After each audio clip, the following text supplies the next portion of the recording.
నమస్తే Telangana, welcome to T news. నేను మమత. ముందుగా బులెటిన్లో హెడ్లైన్స్ చూద్దాం. బ్రదర్స్ కోసమే ఫోర్త్ సిటీ, వేల కోట్ల కుంభకోణం, భూదందా కోసమే రకరకాల పేర్లు పెడుతున్నారన్న కేటీఆర్. రాజీవ్ విగ్రహం సాక్షిగా రాష్ట్రంలో పంచాయతీ చట్టాలు నిర్వీర్యం, ఆర్థిక సంఘాలు ఉపాధి హామీ నిధులపై బట్టికి హరీష్ రావు లేఖాస్త్రం. తమిళనాడులో బీసీ రిజర్వేషన్లపై బీఆర్ఎస్ అధ్యయనం, స్థానిక రిజర్వేషన్లు 42% పెంచేదాకా పోరాడతామన్న నేతలు. మూసీ తీరంపైకి బుల్డోజర్ దౌడు తీయిస్తున్న సర్కార్, రివర్ బెడ్ కింద నిర్మాణాలకు ఎర్రగుర్తులు వేసిన అధికారులు. పాలమూరు తరహా జిల్లాలోనూ కూల్చివేతలు, ఎఫ్టీఎల్ బఫర్ జోన్లలోని నిర్మాణాలను తొలగింపునకు ఆదేశం. ట్రిపుల్ మార్పులపై బగ్గుమంటున్న చౌటుప్పల్ వాసులు, హైకోర్టును ఆశ్రయించిన వర్కట్పల్లి బాధితులు.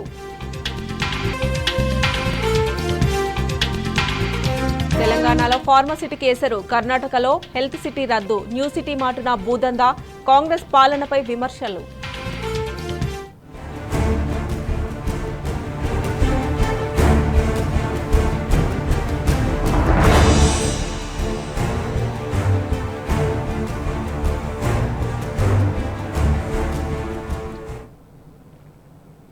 నిలబెట్టడం కష్టం, కానీ కూల్చేయడం ఎంతసేపు? నిమిషం పట్టదు. బుల్డోజర్ దాని పంజాతో ఒక దెబ్బ వేస్తే ఎంత పెద్ద సౌధమైనా నేలమట్టం అయిపోతుంది. ఆకాశాన్నంటే భవంతులైనా సరే నిట్ట నిలువున కుప్పకూలిపోతాయి. కానీ ఆ విధ్వంసం ఎన్నో గుండెలను బద్దలు చేస్తుంది. పేదలు సామాన్యుల కలలను బుల్డోజర్ నిర్దాక్షిణీయంగా తొక్కేసుకుంటూ పోతుంది. హైడ్రా పేరుతో హైదరాబాద్ నగరంలో వినాశనం జరుగుతుంది. కట్టుకున్న కలల నివాసాలన్నీ కళ్ల ముందే సిమెంట్ కుప్పల్లా మారిపోతుంటే పేద హృదయాలు దీనంగా రోధిస్తున్నాయి.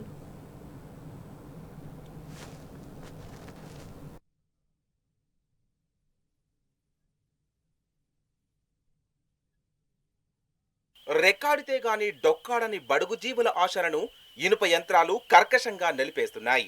ఎప్పుడొచ్చి పడతాయో తెలియని బుల్డోజర్లు పేదల జీవితాలను చెల్లాచెదురు చేస్తున్నాయి. కాంక్రీట్ శిథిలాల కింద సామాన్య జీవుల గుండెలు రక్తమొడుగుతున్నాయి. పైసా పైసా కూడబెట్టుకొని, కడుపు మార్చుకొని, దాచుకున్నవి చాలకపోతే బ్యాంకు లోన్లు తెచ్చుకొని కట్టుకున్న ఇండ్లవే. ఎలాగైతేనేం ఇల్లు కట్టేసుకున్నాం, ఓ పూట పస్తులున్నా పర్లేదు, సొంత ఇల్లైతే ఉంది, ఉండడానికి ఇంత నీడ దొరికింది, ఇక చాలు దేవుడా అని ఊపిరి పీల్చుకున్నారు. అప్పైనా సరే ఇల్లు కట్టుకొని అందులో ప్రశాంతంగా నిద్రపోతుంటే గుండెల మీద నుంచి పెనుభారం దిగిపోయినట్లయింది. ఇక డోకాలేదనుకున్నారు. హాయిగా సొంతింట్లో బతికేయొచ్చని ఆశపడ్డారు. కానీ తమ కలను ఛిద్రం చేసే ఒక పాపాల భైరవుడు బుల్డోజర్ వేసుకొని వస్తాడని పాపం వాళ్ళు అస్సలు ఊహించలేదు. తమకు నిలువ నీడ లేకుండా చేసే ధృతరాష్ట్ర పాలన దాపురిస్తుందని అనుకోలేదు. కళ్ల ముందే బుల్డోజర్లు విధ్వంసం సృష్టిస్తుంటే పేదోళ్ల కన్నీళ్లు వరదలై పారుతున్నాయి. ఆరుగాలం కష్టపడి కట్టుకున్న ఇండ్లు క్షణాల్లో మట్టి దిబ్బలైపోతుంటే బడుగుల గుండెలు అవిసిపోతున్నాయి. కూల్చొద్దని కాళ్లా వేళ్లా పడ్డా అధికారులు కనికరించడం లేదు. కళ్ళు తెరిచి చూసేసరికి కాలనీలకు కాలనీలే శ్మశానాల్లా మారిపోతున్నాయి.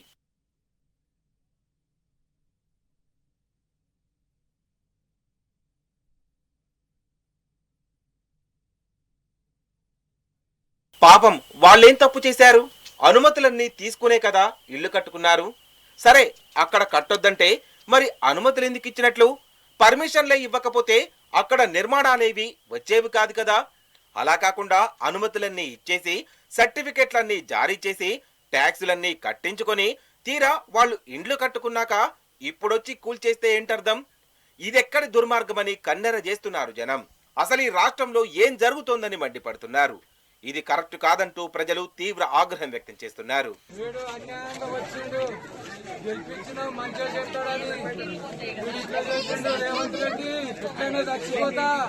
రేవంత్ రెడ్డి వరంగల్ వచ్చి ఓటేసి వచ్చిన నేను అప్ అండ్ డౌన్ 400 ఛార్జీలు పెట్టుకొని పోయి ఓటేసి వచ్చినావు రేవంత్ రెడ్డి. నీ గురించి ఇది పాపమా? కొబ్బరుగుల కొట్టే నీకు వచ్చినావు. వీడికి నా సావుకు కారణం నువ్వే రేవంత్ రెడ్డి. పబ్లిక్ లోకి వచ్చి మాట్లాడమని చెప్పులు తీసుకొని అంటారు వానేసి ఒక్కరు కూడా మీద ఎవరు పెట్టారు. ఏ లెక్క ప్రకారం వచ్చి ఈ రోజు కూలగొట్టేస్తా అని నీ అయ్య జాగిరా, నీ అమ్మ జాగిరా, ఈడ కూలగొట్టడానికి నువ్వు 5 ఏళ్ళ నుండి పోతావురా నాయన. కానీ మేము పర్మనెంట్ గా ఉంటాం కదా, చచ్చే దేవుడు తీసుకో రోజు సచ్చే వరకు ఉంటారు పబ్లిక్. ఒక ప్రాపర్టీ అనేది ఎంత కష్టపడితే జీవితకాలం మొత్తం కష్టపడితే మేము సంపాదించుకున్నాం ఈ ఇల్లులు. మాకు డబుల్ బెడ్రూమ్ అవసరం లేదు. ఈ గల్లీలోనే ఇక్కడనే ఏది ఉందో సేఫ్ ప్లేస్ అది ఇల్లు కట్టియమని చెప్పండి. మాకు ఎక్కడో తీసుకెళ్లి ఇస్తామంటే మేము ఒప్పుకోం. దానికి సావనన్నా చేస్తాం కానీ ఇల్లు కూడా కొడుతుంటే ఎవరు చూసుకుంటూ ఉండలేము. నీ పెండ్లాం ఉంటుందా డబుల్ బెడ్రూమ్ లో? నువ్వు ఉండరా, నువ్వు సంసారం చేయి. డబుల్ బెడ్రూమ్ లో సంసారం చేసినాక మేము పోతాం రా. నువ్వు 3 రోజులు నువ్వు నీ పెండ్లంతో ఆడ సంసారం చేయి. ఆడ సంసారం చేసిన తర్వాత మేము పోతాం. 3 రోజులు మాకు చూపి. మా కోట రూపాయలు ఆస్తి అంటే మార్పు కావాలంటే ఇదేనా?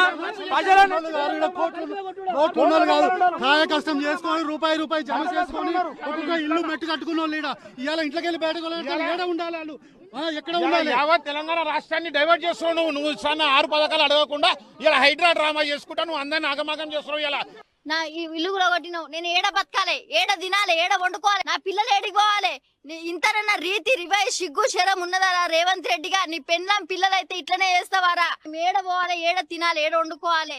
వర్షం పడుతుంది, మేము ఏడ వండుకోవాలి? రాత్రి వర్షంలో వండుకున్నాం రా. ఎవడని కూలగొట్టి పోయినవురా? నీ అధికారానికి నువ్వు వచ్చి కూలగొట్టి పోయినావు. ఇది పిల్లలు ఉన్నారు, మరి చిన్న చిన్న పిల్లలు అయితే చూసినా మీడియాలో పిల్లలు ఉన్నారు. వాళ్ళు ఎట్లున్నారు, వాళ్ళు ఏడవన్నారు? ఇంతనన్నా చూసినావురా? నీకు ఉన్నాయేమోరా ఇండ్లు? 10 ఇండ్లు మాకు లేవురా. ఒక్కటే ఉన్నది గూడు. ఆ గూడును కూడా కూలగొట్టి నువ్వు ఏం సాధిస్తావురా? ఇన్ని ఇల్లులు కూల్చుకుంటా పోతే రేపొద్దున హైదరాబాద్ లో 90% ఇల్లు కూల్చేస్తాడు. రియల్ ఎస్టేట్ నమ్ముకున్న ప్రజలందరూ సూసైడ్ చేసుకుని చచ్చిపోతారు.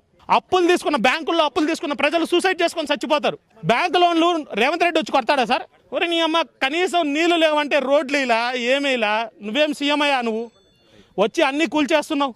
రాత్రి వచ్చి ఇన్ని బిల్డింగులు కూలిస్తే ఎంతో అందంగా ఉన్న ఇల్లులు హ్యాపీగా అందరూ ఉన్నారు, వచ్చి మొత్తం కూల్చేశారు సార్. ఒక్క ఇల్లు కనిపిస్తుందా సార్ ఆడ? నిలబెట్టడం చాలా కష్టం. పడగొడతా ఒక్క నిమిషం, ఒకే ఒక్క నిమిషం, ఒక్క నిమిషం. 3 సంవత్సరాలు సంది రూపాయలు అన్నీ ఉన్నాయి. లేవంటే ఏమి లేవు, అన్నీ ఉన్నాయి. ఏమి లేవు నా దగ్గర. ఇచ్చేది వాళ్ళు, కూల్చేది వాళ్ళు, చంపేది కూడా వాళ్ళైతే బాగుండు. చంపేయండి, వదిలిపోద్దు. ఇలాంటి కూల్చేయడంలో ప్రజల్ని ఇబ్బంది పెట్టడంలో ఫస్ట్. ఇప్పుడు రోడ్లు ఏమని చెప్పండి, 10 నిమిషాల్లో రోడ్లు వేస్తారేమో నేను చూస్తాను. ఒక్కటి కూడా చేత కాదు, అలాంటివి ఏవి చేత కాదు వాళ్ళకి. ప్రజల్ని ఏడిపిద్దామా, ఎప్పుడు ఏం చేద్దామా అని వాళ్ళు కనిగట్టుకొని కూర్చుంటారు. पतंग करना गली गली गली फिरना, लेकिन किसी की दुआ ले रहे हो ना, उन्हें 5 साल रहेंगे, लेकिन बदुआ तो हमेशा उनके साथ रहेंगी. सुने, उन्हें 5 साल उन्होंने बोल रहे मैं 5 साल करके मैं अच्छा कामयाब हो गया, ये कर लिया वो कर लिया, लेकिन बदुआ तो हमेशा रहेंगी ना हम लोग की. गरीबों की कभी भी हो, गरीब की बदुआ नहीं लेना. इंसाफ करके डेवलपमेंट करो. ऐसा सबको बेघर करके आप लोग डेवलपमेंट करे तो कभी अच्छे नहीं रहते. जो इतना पैसा लगा के पब्लिक बनाने के बाद में आप अब उठ के आके बोल रहे. आज याद आया मूसी रिवर डेवलपमेंट. మా ఇల్లు మొత్తం కూల్చేశారు, రేవంత్ సార్ కూలగొట్టారు. నేను మా ఇల్లు కూలగొడితే అప్పుడు బుక్స్ అన్ని పోయినాయి అన్న. మా డాడీ డిమార్ట్ లో బాటిల్ కొనిపిస్తే అది కూడా వాళ్ళకి కుట్టిండు. నేను మా మమ్మీ డాడీ పెట్రోల్ పోసుకుంటే చాలా బాధపడ్డా. ఎవరన్నా వచ్చి మళ్ళీ హైదరాబాద్లో ఇల్లు కడతారా? వాళ్ళు ఉందా? ఇప్పటికే అసలు వాల్యూ పడిపోయింది. సో ఏదైనా కొత్తగా ఉంటే దానికి కొత్త దాని మీద పడాలి, అంతేగాని పాత దాని మీద పడితే ఏం అని చెప్పి నాకు అర్థం కాదు. దేశుడా సీఎం రేవంత్ రెడ్డి ఎప్పుడైనా కళ్ళ తెరవాలి. యాక్చువల్ అనవసరంగా హైదరాబాద్ మొత్తం సర్వనాశనం అయిపోతుంది. ఇది తర్వాత ఫ్యూచర్లో కూడా హైదరాబాద్లో ఎవరైనా ఇన్వెస్ట్మెంట్ చేయడానికి భయపడతారు ఇప్పుడు. ఇలాగే కూల్చుకుంటూ పోతే హైదరాబాద్లో శిథిలాలు తప్ప ఇంకేమీ మిగలవు. హైడ్రా పేరుతో ఇదే విధ్వంసం కొనసాగితే నగరంలో 90% ఇండ్లను నేలమట్టం చేస్తాడు రేవంత్. హైదరాబాద్లో ఇక రియల్ ఎస్టేట్ అనేదే ఉండదు. రియల్ ఎస్టేట్ ను నమ్ముకున్న వాళ్ళంతా ఆత్మహత్యలు చేసుకోవాల్సిందేనా? పచ్చగా ఉన్న ఇండ్లను నిర్దాక్షిణ్యంగా కూల్చేస్తున్నారు. ఇప్పుడు ఆ ఇండ్ల ఈఎంఐ రేవంత్ రెడ్డి వచ్చి కడతాడా అని హైదరాబాదు ప్రజలు నిలదీస్తున్నారు. కాంగ్రెస్ సర్కార్ కన్ను హైదరాబాద్ నుంచి జిల్లాలపై పడింది. ఇప్పుడు పట్టణాలు పల్లెలపైకి బుల్డోజర్లు దూసుకొస్తున్నాయి. పాలమూరు తరహా కూల్చివేతలకు ప్రభుత్వం చర్యలు తీసుకుంటుంది. అందుకోసం హైదరాబాద్ తరహా బృందాలను సిద్ధం చేయాలని రెవెన్యూ అధికారులకు మౌలిక ఆదేశాలు జారీ చేసినట్లు తెలుస్తోంది.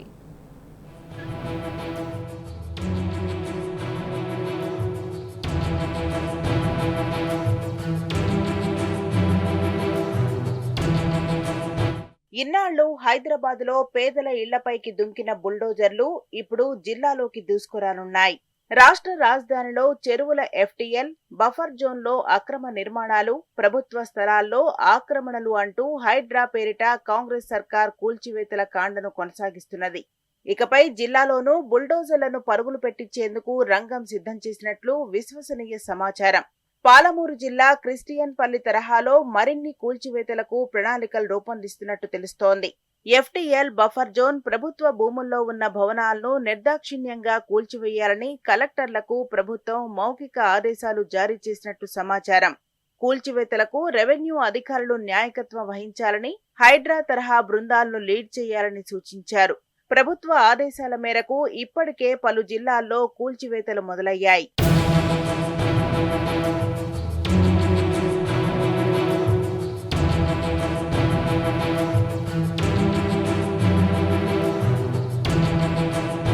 సిద్దిపేట జిల్లా కేంద్రంలో గురువారం తెల్లవారుజామున 2 ఇళ్లను అధికారులు కూల్చివేశారు.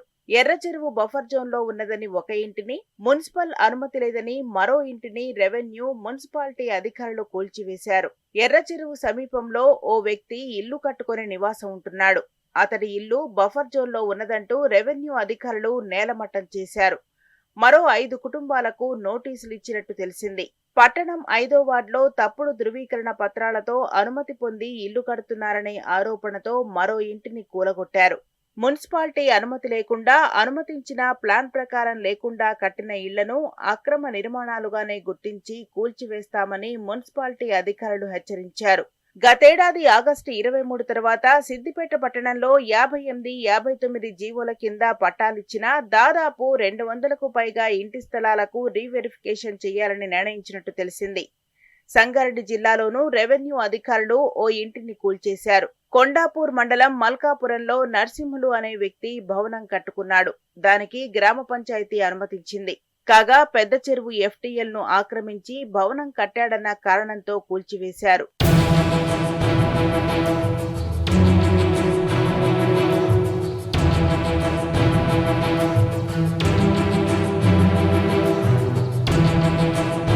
గత ఆగస్టు చివరి వారంలో మహబూబ్ నగర్ పట్టణంలో భారీగా కూల్చివేతల కాండ కొనసాగింది. క్రిస్టియన్పల్లిలో పొద్దంతా కష్టం చేసిన ప్రజలు ఆదమర్చి నిద్రపోతున్న వేళ రెవెన్యూ అధికారులు బుల్డోజర్లతో విరుచుకుపడ్డారు. 75 ఇళ్లను తెల్లవారేలోపే నేలమట్టం చేశారు.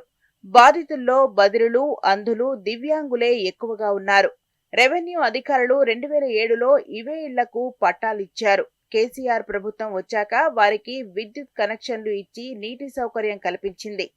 ఇవేవీ పట్టించుకోకుండా రెవెన్యూ అధికారులు దివ్యాంగుల ఇళ్లను కూలగొట్టారు.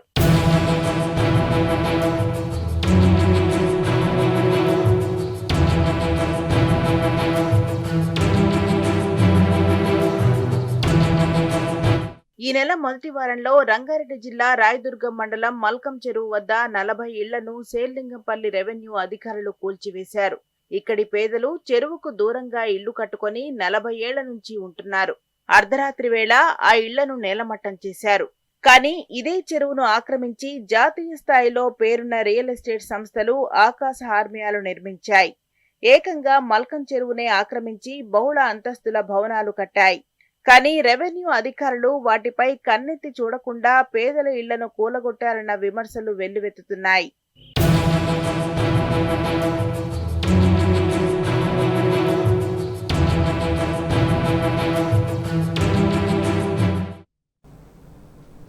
రేవంత్ సర్కార్పై నిప్పులు చెరిగారు బీఆర్ఎస్ వర్కింగ్ ప్రెసిడెంట్ కేటీఆర్.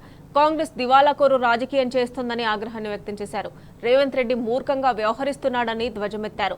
తనపై కోపంతో సిరిసిల్ల నియోజకవర్గ నేతన్నలను కోసపుచ్చుకుంటున్నాడని మండిపడ్డారు. కాంగ్రెస్ పాలనలో నేతన్నలు మళ్లీ ఆత్మహత్యలు చేసుకుంటున్నారని ఆవేదన వ్యక్తం చేశారు. నేతన్నలకు ఉపాధి కల్పించి ఆదుకోవాలని డిమాండ్ చేశారు కేటీఆర్. ఈ ప్రభుత్వం బతుకమ్మ చీరలు బంద్ పెడుతూ తీసుకున్నది. దీనివల్ల అసలు ఈ పథకం వెనుక ఉన్న ఉద్దేశం కానీ, ఈ పథకం వెనకాల ఉన్న ఆలోచన కానీ ఈ ముఖ్యమంత్రికి కానీ ప్రభుత్వానికి కానీ కనీస అవగాహన కూడా లేదు. శాసనసభలో నేను చెప్పే ప్రయత్నం చేసిన ముఖ్యమంత్రికి, నా మీద కోపం ఉంటే, నా మీద రాజకీయ కక్ష ఉంటే నా మీద తీసుకోండి, కానీ ఈ రకంగా నా నియోజకవర్గ నేతన్నలను ఇబ్బంది పెట్టకండి అని చెప్పి కూడా నేను శాసనసభలో ప్రభుత్వానికి విజ్ఞప్తి చేసిన. ఈ ప్రభుత్వం ఎంత మూర్ఖపు ప్రభుత్వం అంటే కనీస అవగాహన లేదు, నేర్చుకోవాలి అనే జిజ్ఞాస లేదు. అసలు సిరిసిల్లలోని స్థితిగతులు ఏందో కనీస సోయి లేదు. ఎంత దివాలాకోరు రాజకీయం, ఎంత పనికిమాలిన ప్రభుత్వం ఇది కాంగ్రెస్ ప్రభుత్వం అంటే. గతంలో వీళ్ళ ప్రభుత్వం ఉన్నప్పుడే సిరిసిల్లను ఆత్మహత్యల బాటను పట్టించింది. సిరిసిల్లలో ఆత్మహత్యలు బంద్ అయి, జీతాలు డబల్ అయి, కార్మికులై 8,000 సంపాదించే వాళ్ళు 20,000 సంపాదించే కాడికి ఎదిగి కొద్దిగా ఇప్పుడిప్పుడే ముఖం తెలివికి వస్తున్న ఈ సమయంలో దురదృష్టవశాత్తు మా ప్రభుత్వం పోయి మళ్ళీ దిక్కుమాలిన కాంగ్రెస్ ప్రభుత్వం వచ్చింది. దిక్కుమాలిన కాంగ్రెస్ అని ఎందుకంటున్నా అంటే వాళ్ళు చేస్తున్న పనులు అట్లా ఉన్నాయి. బుర్ర లేదు, నా మీద కోపం, మా పార్టీ మీద కోపం, నన్ను ఇక్కడ నుంచి ప్రజలు 5 సార్లు ఎమ్మెల్యేగా గెలిపించారనే కోపం, ఇక్కడ ఉండే కాంగ్రెస్ అభ్యర్థులను తిరస్కరిస్తున్నారనే కోపం, దాంతో ఆ కక్ష ఇవాళ ప్రజల మీద, మా నేతన్నల మీద పగబట్టినట్టే తీర్చుకుంటా ఉన్నారు. మొత్తం బతుకమ్మ చీరల ఆర్డర్లు బంద్ చేసిండ్రు, డైలాగులు కొట్టిర్రు. కాకపోతే బతుకమ్మ చీరలు ఏదో కుంభకోణం అయింది, లంబకోణం అయింది, ఏమో అయిపోయింది, దాన్ని పరిశోధిస్తామన్నారు. పరిశోధించండి, శాసనసభ వేదికగా చెప్పిన చేయండి, మీరు ఏ ఎంక్వైరీ కావాలనుకుంటే ఆ ఎంక్వైరీ చేయండి, మాకేం అభ్యంతరం లేదని చెప్పిన. ఏదో సూరత్కి వెళ్ళి తెస్తున్నారు అని ముఖ్యమంత్రి ఏదో సన్నాయి నొక్కులు నొక్కబోతే కూడా అసెంబ్లీలో చెప్పిన. నేను సూరత్కి వెళ్ళి మొదటి సంవత్సరం ఆర్డర్ లేట్ అయితే కొంత తెచ్చినాము, ఆ రోజున్న డైరెక్టరే ఈ రోజు మీ సెక్రటరీ చెక్ చేసుకో అని చెప్పిన. కావాలంటే ఏ ఎంక్వైరీ చేసుకుంటావో చేసుకో అని కూడా చెప్పిన. నిజంగానే పిచ్చోడు, ఎందుకంటే ఆయనకు తెలియదన్న విషయం కూడా తెలియదు. చెప్తే వినడు. అయ్యా నేత కార్మికులు మళ్ళా చచ్చిపోతున్నారు, ఇప్పటికి రాష్ట్రంలో 22 మంది చచ్చిపోతున్నారని చెప్పి లిస్ట్ ఇచ్చిన అసెంబ్లీలో. ఇంతమంది చచ్చిపోయినరు, సాయం చేయి మనసు ఉంటాయని చెప్పిన. ఇంతవరకు స్పందన లేదు. రైతులు చచ్చిపోతున్నారు, వాళ్ళ లిస్ట్ ఇచ్చిన, స్పందన లేదు. ఆటో డ్రైవర్లు ఆత్మహత్య చేసుకుంటున్నారు, చూడు అన్న, లిస్ట్ ఇచ్చిన, స్పందన లేదు. అసెంబ్లీలో ఇచ్చిన, స్పందన లేదు. ఇవాళ నేను ఈ రాష్ట్ర ప్రభుత్వాన్ని ఒకటే డిమాండ్ చేస్తా ఉన్నా, మీరే మీ ప్రభుత్వం వచ్చినాక పెద్ద పెద్ద మాటలు నరికిండి ఇడికొచ్చి. మంత్రులు, ఇక్కడ ఉండే కొంతమంది కాంగ్రెస్ నాయకులు ఏదో కేసీఆర్ గారి ప్రభుత్వంలో ఏదో అన్యాయం అయిపోయింది, మేము ఇంకా బాగా చేస్తాం, 365 రోజులు ఉపాధి ఇస్తాం నేతన్నలకు అన్నారు. మరి ఇవాళ 10 నెలలు నిండతందుకు వచ్చింది, 11 నెలలు అడుగు పెడతాం ఇంకో 4-5 రోజులు అయితే. మరి ఏం సాధించింది మీరు, ఏమిచ్చిరు చెప్పాలని నేను అడుగుతున్నా. మా ప్రభుత్వం ఉన్నప్పుడు మొత్తం 9.5 ఏళ్లలో ఒక్క సిరిసిల్లకు 3,312 కోట్ల ఆర్డర్లు ఇచ్చింది. మరి మాకంటే ఎక్కువ చేస్తామన్నోళ్ళు, 365 రోజులు పని కల్పిస్తామన్నోళ్ళు, మీరు 6 నెలలే కల్పించారు, 7 నెలలే కల్పించారు అన్నోళ్ళు మరి డబల్ ఇవ్వాలి కదా ఆర్డర్. మేము 3,300 ఇస్తే నువ్వు 6,600 ఇవ్వాలి కదా ఆర్డర్లు. ఇప్పటికి ఎన్ని ఇచ్చినావు? నేను ముఖ్యమంత్రిని డిమాండ్ చేస్తా ఉన్నా, నువ్వే చెప్పినావు ఒక చీర కాదు 2 చీరలు ఇస్తా అన్నావు. దొరసాన్లకు ఇయ్యా, నేను సెల్ఫ్ హెల్ప్ గ్రూప్లో పనిచేసే మా ఆడబిడ్డలకు ఇస్తాను, సంతోషం ఇయ్యి. ఒక చీర కాదు 2 చీరలు ఇయ్యి, కానీ ఆ 2 చీరల ఉత్పత్తి సిరిసిల్ల నేతన్నలకి ఇస్తే వాళ్ళ బతుకు బాగుపడుతుంది, నీకు కూడా అర్థమవుతుంది ఇక్కడ సమస్య ఏందో, తద్వారా కనీసం కొంత జ్ఞానోదయం అని అవుతుంది. నేను ఒకటే ఒక్క డిమాండ్ ఈ ప్రభుత్వాన్ని చేస్తా ఉన్నా, ఏ కారణం చేత ఈరోజు సిరిసిల్లను గోసవుచ్చుకుంటున్నావు, ఇక్కడ నేతన్నలను గోసవుచ్చుకుంటున్నావో చెప్పాలని చెప్పి నేను డిమాండ్ చేస్తా ఉన్నా. 10 ఏళ్లు చక్కగా నడిచిన వ్యవస్థ ఆత్మహత్యలు బంద్ అయిపోయిన పరిస్థితి నుంచి ఇలా మళ్ళొక్కసారి ఆత్మహత్యలు జరుగుతున్నాయంటే నీకు కనీసం మనసు లేదా? కనీసం ఆ మనసులో ఒక్క క్షణమన్న బాధ అనిపిస్తలేదా? ఆలోచించమని చెప్పి ముఖ్యమంత్రిని కోరుతా ఉన్నా.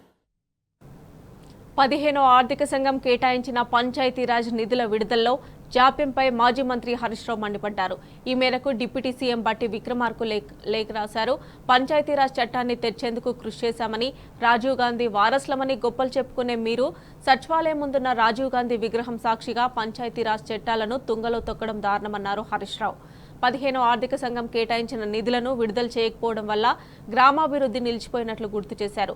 గత 8 నెలలుగా నిధులు లేక గ్రామాల్లో పారిశుద్ధ్యం కుంటుపడింది. నయా పైసా కూడా విడుదల చేయకుండా నిర్వహణను గాలికి వదిలేయడంతో గ్రామాలు కూనరిల్లుతున్నాయన్నారు. చివరకు ట్రాక్టర్లకు డీజిల్ డబ్బులు కూడా ఇవ్వలేని పరిస్థితి నెలకొందని గుర్తు చేశారు. కొన్ని చోట్ల అధికారులు అప్పులు చేసి డీజిల్ పోయిస్తున్నారంటే పరిస్థితి ఎంత అధ్వానంగా ఉందో అర్థం చేసుకోవచ్చన్నారు.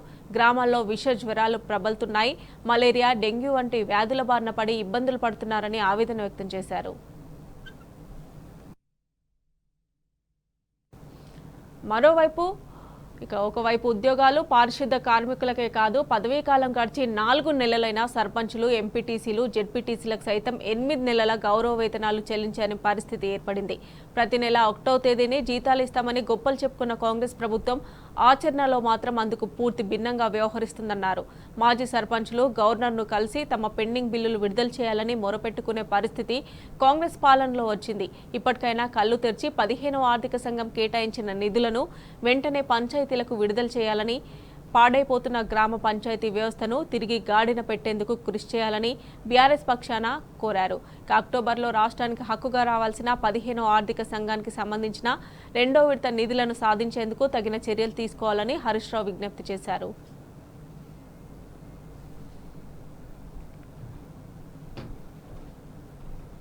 అటు జాతీయ ఉపాధి హామీ పథకం తామే తెచ్చామని గొప్పలు చెప్పుకునే కాంగ్రెస్ పార్టీ తెలంగాణ రాష్ట్రంలో పథకం అమలు చేయడంలో తీవ్ర అలసత్వాన్ని ప్రదర్శిస్తుండడం శోచనీయమన్నారు. ఈ ఆర్థిక సంవత్సరానికి గాను 1200 కోట్లను కేంద్ర ప్రభుత్వం విడుదల చేసినప్పటికీ రాష్ట్ర ప్రభుత్వం మెటీరియల్ కాంపోనెంట్కు సంబంధించిన 25% నిధులను విడుదల చేయకుండా చోద్యం చూస్తుండడం రాష్ట్రానికి శాపంగా మారిందన్నారు. ప్రభుత్వం పట్టింపు లేని తనం వల్ల ఎంతో మంది ఇబ్బందులు ఎదుర్కొంటున్నారన్నారు. దసరా, దీపావళి పండుగలు సమీపిస్తున్నా నిధులు విడుదల చేయక అనేక మంది రైతులు వేతలు పడుతున్నారు. వారి వేతలు అర్థం చేసుకొని తక్షణం నిధులు విడుదల చేయాలని బీఆర్ఎస్ పార్టీ పక్షాన హరీష్ రావు డిమాండ్ చేశారు.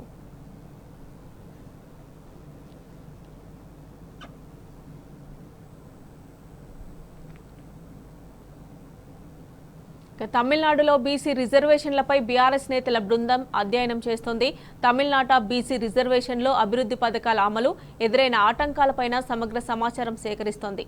తెలంగాణలో బీసీ రిజర్వేషన్ల అమలు సాధనకు గులాబీ పార్టీ పోరాటం కొనసాగుతుందని ఎమ్మెల్సీ మధుసూదనాచారి నేతృత్వంలోని నేతల బృందం స్పష్టం చేసింది.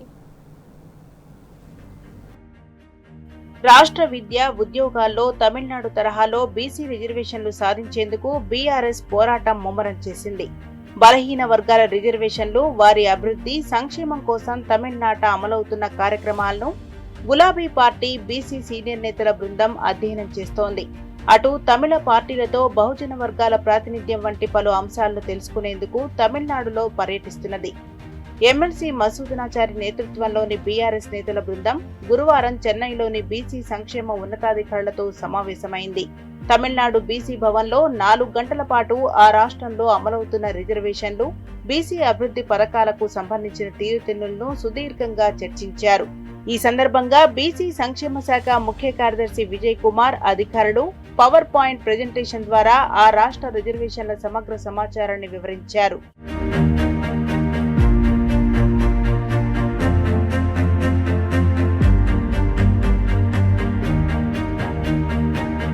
మద్రాసు ప్రెసిడెన్సీ కాలం నుంచి నేటి దాకా తమిళనాడులో అమలవుతున్న బీసీ రిజర్వేషన్లు, వాటి వెనుక జరిగిన సామాజిక, న్యాయపరమైన అంశాలన్నింటినీ ఆ రాష్ట్ర అధికారులు వివరించారు. బీసీ రిజర్వేషన్ల అంశంలో గత ప్రభుత్వాలు సామాజిక న్యాయ దృక్పథంతో ఎప్పటికప్పుడు ఏ విధంగా పటిష్టమైన చర్యలు చేపట్టారో తెలియజేశారు. ఇందిరా సాహిని కేసు తీర్పు దరిమిలా వెంటనే స్పందించిన తమిళ సర్కార్ ప్రత్యేక రిజర్వేషన్ల చట్టాన్ని చేసిందని చెప్పారు. దాంతోపాటు న్యాయపరమైన వివాదాల నుంచి రక్షణ కోసం ఆనాటి కేంద్రంతో పోరాడి రాజ్యాంగంలోని 9వ షెడ్యూల్లో చేర్చి బీసీ రిజర్వేషన్లను సాధించుకున్న తీరును వివరించారు. ఇప్పుడు అమలవుతున్న బీసీ రిజర్వేషన్ల కోసం జస్టిస్ అంబాశంకర్ కమిషన్ ద్వారా శాస్త్రీయంగా ఇంటింటి సమగ్ర సర్వే నిర్వహించారని చెప్పారు. విద్య, ఉద్యోగ రంగాలలో బీసీల స్పష్టమైన లెక్కలను సేకరించి పొందుపర్చాలని చెప్పారు. కాగా చట్టసభలు, స్థానిక సంస్థల రిజర్వేషన్లపై బీఆర్ఎస్ నేతలు వివరాలు కోరగా వీటిలో రిజర్వేషన్లు లేకపోయినా సామాజిక చైతన్యంతో, తమిళ అస్తిత్వంతో బీసీ, ఎస్సీ, ఎస్టీలు 90% పైగా స్థానాలను గెలిచి ప్రాతినిధ్యం వహిస్తున్నారని వివరించారు. అటు బీఆర్ఎస్ నాయకులు అడిగిన పలు ఇతర సందేహాలకు తమిళనాడు అధికారులు పూర్తి వివరాలతో సమాచారం అందించారు.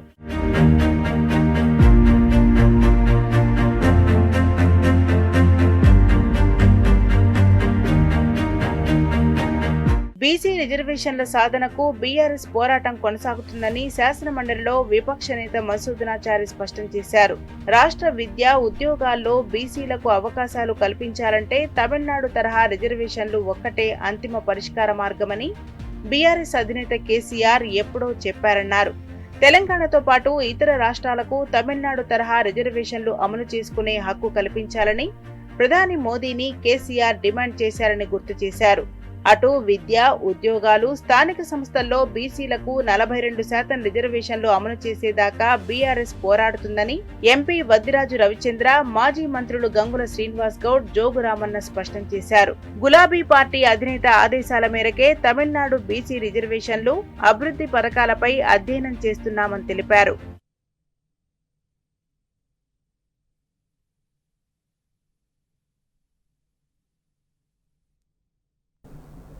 సిద్దిపేట జిల్లా దుబ్బాకలో కాంగ్రెస్ నేతలు వీరంగం సృష్టించారు. కళ్యాణలక్ష్మి చెక్కుల పంపిణీ సందర్భంగా మంత్రి కొండా సురేఖ ముందే గొడవకు దిగారు. దుబ్బాకలో ఓడిపోయిన కాంగ్రెస్ నేత చెరుకు శ్రీనివాస్ రెడ్డిని వేదికపైకి అధికారులు ఆహ్వానించడం రచ్చకు దారితీసింది. ఆయనకు ఎలాంటి ప్రోటోకాల్ లేదు, పైగా ఎమ్మెల్యే కాదు.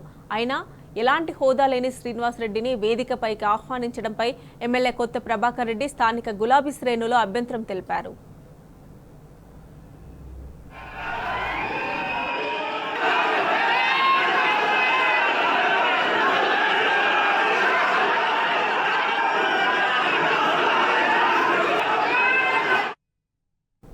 ప్రోటోకాల్ లేని శ్రీనివాస్ రెడ్డిని స్టేజ్ పై ఎలా కూర్చోబెడతారన్న ప్రశ్నకు కాంగ్రెస్ లీడర్ల దగ్గర సరైన సమాధానమే లేదు.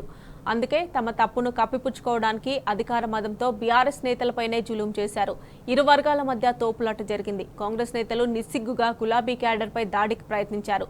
ఈ పరిణామాలతో పరిస్థితి ఉద్రిక్తతకు దారితీసింది. చేస్తోంది తప్పని హస్తం లీడర్లకు గట్టిగా చెప్పాల్సిన మంత్రి కొండా సురేఖ కూడా బాధ్యత రాహిత్యంగా ప్రవర్తించారు. సర్దుకుపోవాలంటూ బీఆర్ఎస్ నేతలకే ఆమె ఉచిత సలహా ఇవ్వడంపై విమర్శలు వెల్లువెత్తుతున్నాయి.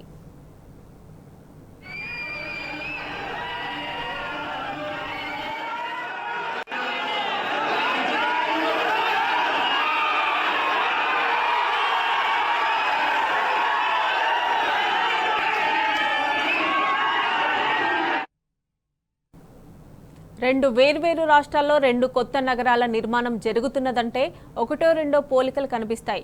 అయితే బెంగళూరులోని క్వీన్ సిటీ, హైదరాబాద్లోని ఫోర్త్ సిటీ నిర్మాణంలో దాదాపు అన్ని విషయాలు అచ్చుగుద్దినట్లు సరిపోతున్నాయి. ప్రాంతం, ప్రధాన నగరానికి దూరం, కనెక్టివిటీ, మౌలిక వసతులు అన్నీ same to same. New city మాటున కాంగ్రెస్ నాయకులు భూదందాలకు తెరలేపారన్న విమర్శలు వినిపిస్తున్నాయి.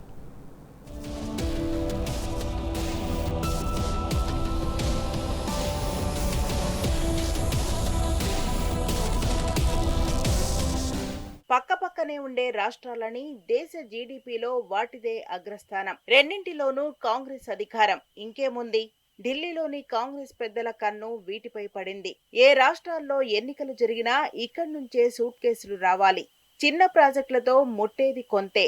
అందుకే భారీ ఇన్ఫ్రా ప్రాజెక్టులు కావాలి. అందుకే ఏకంగా కొత్త సిటీని నిర్మిస్తే అయిపోలా అనుకున్నారు. పేరుకు పేరు, డబ్బుకు డబ్బు. ఆలోచనొచ్చిందే తడవుగా తొలుత అధికారంలోకి వచ్చిన కర్ణాటక సీఎంకు మతలబు అందించారు. అదే ఫార్ములాను తెలంగాణలోనూ అమలు చేయమని ఇక్కడ ఆదేశించారు. అధిష్టానం ఆదేశాలతో కర్ణాటకలో క్విన్ సిటీకి, తెలంగాణలో ఫోర్త్ సిటీకి అంకురార్పణ జరిగింది. ఇక్కడ మరో గమ్మత్తైన విషయం ఏమిటంటే రెండు సిటీలకు ఒకటే బ్లూ ప్రింట్. అది కాంగ్రెస్ అధిష్టానం డైరెక్షన్లోనే అంతా జరగడం విశేషం.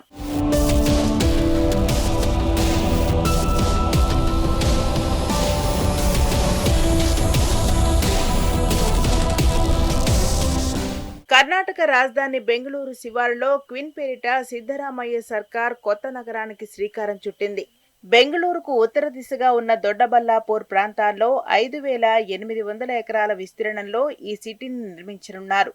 తొలి దశలో భాగంగా వచ్చే 3 ఏళ్లలో పబ్లిక్ ప్రైవేట్ భాగస్వామ్యంతో 2,000 ఎకరాల్లో సిటీ నిర్మాణాన్ని చేపడతామని చెప్పారు. కర్ణాటకలోని కాంగ్రెస్ ప్రభుత్వం క్విన్ సిటీ పేరిట పెద్ద ఎత్తున భూ పందేరానికి తెగబడుతున్నదని స్థానికులు ఆరోపిస్తున్నారు.